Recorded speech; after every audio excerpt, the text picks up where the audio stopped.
pull tab right there.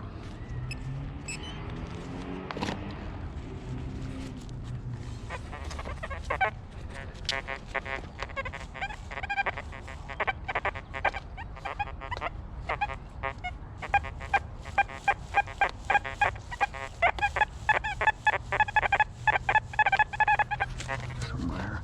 It's really hot ground here, so it's the detector's going to run kind of unstable here. I'm at minus 6.4 discrimination. I usually do not run it at minus 6.4, but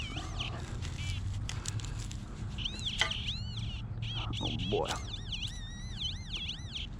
it's in there. Is it in there? What's that? It's part of a USB cord or something. Yeah, some garbage.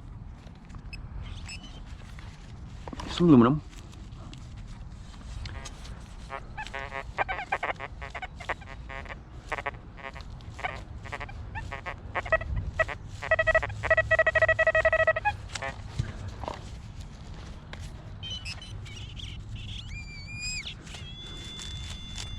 Oh boy. Some more. Another twist top or a pull tab.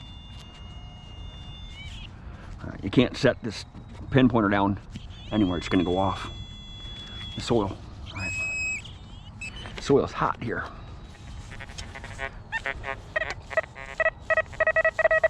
I don't think I got my pull tab in my bag there. Stuck my finger. The clay here's kind of sticky. That ain't got me.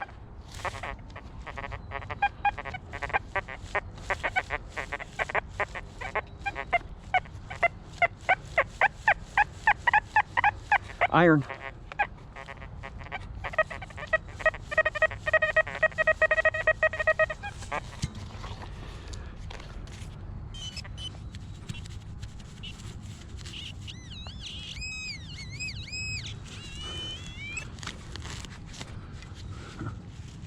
Another pull tab.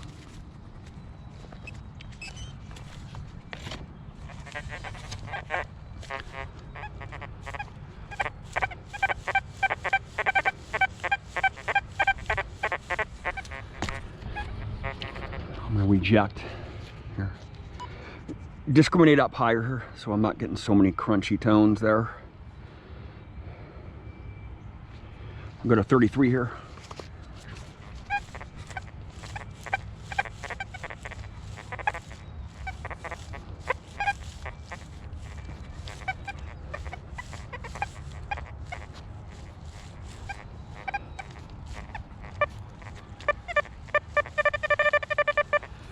See, I can still hear the iron. If I notch, or if I drop my iron volume all the way down to 0, I'm not able to hear any of my discriminated targets, which is the soil. And the soil is masking the target. So if I discriminate that stuff out, I won't be able to hear it, right?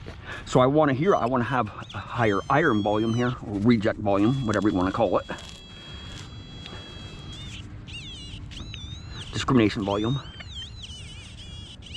See, the soil is so hot here. Clay is nasty stuff.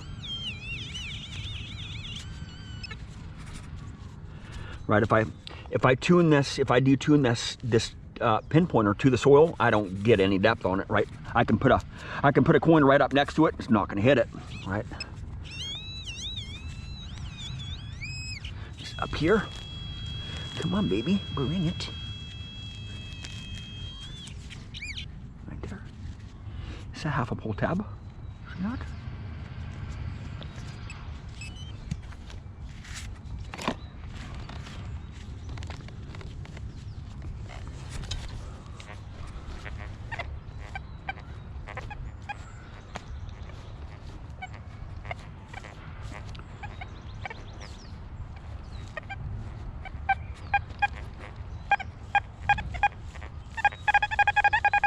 Something big here. Something right on the surface.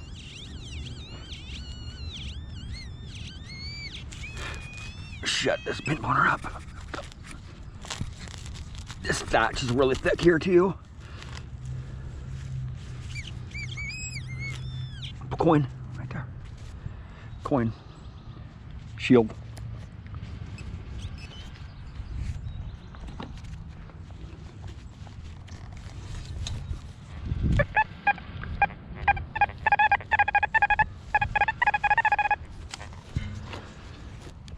coin right here.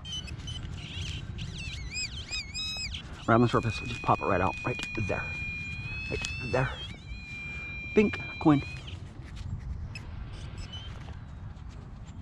Another one.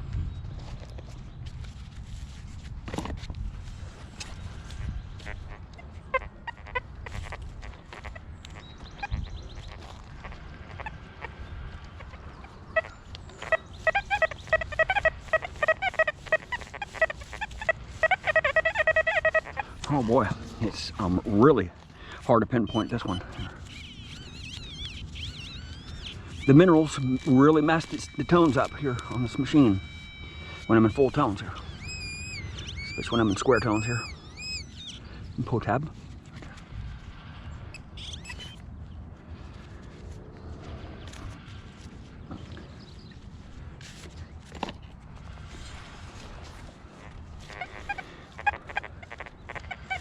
If you notice, when I was in Texas, the soil, I had a lot of videos with this machine here, running about the same about the same settings. I mean, not too far away from the settings that I'm using now. I was using the square tones there because it was the square tones was able to get through the soil there, and with these same settings here, the targets were just so much crisper and clearer when I was in Texas, and I was hitting on deep targets in Texas. Sometimes I would pull out 3, 4, 5, 6, 7 targets out of the same hole, and I would be able to tell that there's multiple targets in the hole there. When you're in hot soil, it's really hard to determine the depth. If 2 targets are in there, it's hard to pinpoint targets in the hot ground here.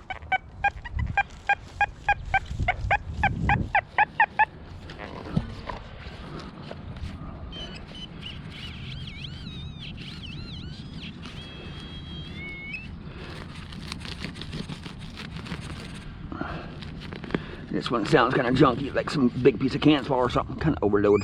Right there's a bottle cap. It's twist top aluminum.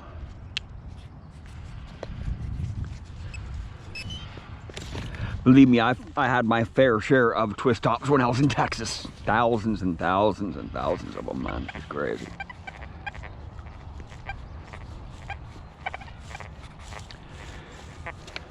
Now, show you the difference between this dialed in program, the general program right here, and I'll just go over to the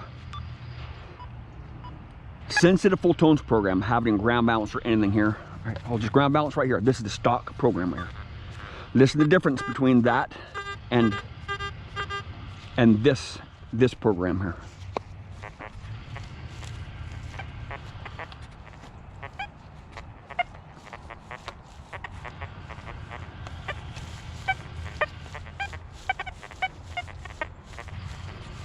I'm getting a lot of false signals. False signals there, see that?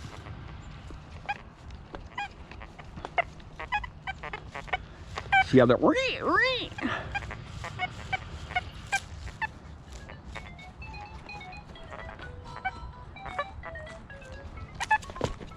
It's Jim. Jim and Kenny are up there. Hey, what's up?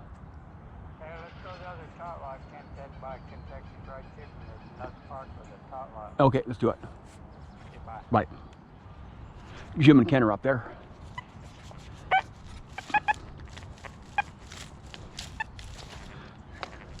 See how it's squeaking? It's giving me high squeaks there.